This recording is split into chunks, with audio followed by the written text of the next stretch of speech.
Behind closed doors, the Freemasons were free to indulge in the secret rites and rituals handed down to them by their ancestors, and these became the basis of their levels of membership, called degrees.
Politicians funded by the Masons promoted the Masonic ideology.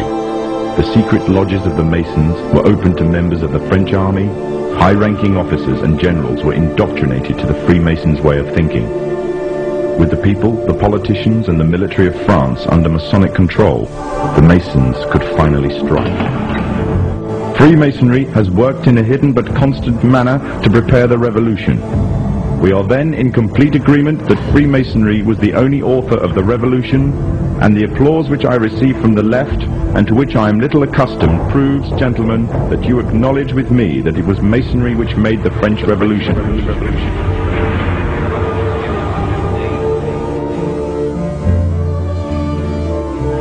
When the so-called founding fathers of America landed on Plymouth Rock, not only did they bring with them disfranchised people, they also brought the Freemasonic elements of Europe.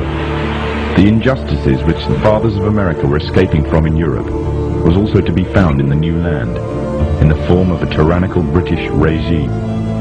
In order to gain complete dominance of the new state, the Masons used the same methods to gain control of France. Although the British monarchy was run by the Masons, the American War of Independence was a necessary action, and the people involved in the war were expendable for the Masons to fulfill their dream. Emotions of the people were manipulated into anger, and just like France, anger turned into war. This time, however, previous mistakes would not be repeated. The near defeat the Masons faced against Napoleon and his army in Europe taught the Masons a lesson. Any forthcoming leaders of the resistance must follow the Masonic agenda. The best way to do this was to ensure the leader himself was a Mason, and the leader who took the war to the British was none other than George Washington. On the 4th of July 1776, the Declaration of Independence was made.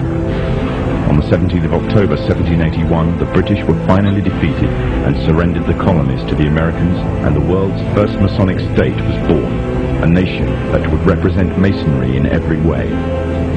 A sign of the Masonic presence in America is plainly visible on the dollar bill, which carries a picture of George Washington, the first Freemasonic president in the world, and a picture of the Freemasonic symbol of the so-called all-seeing one eye.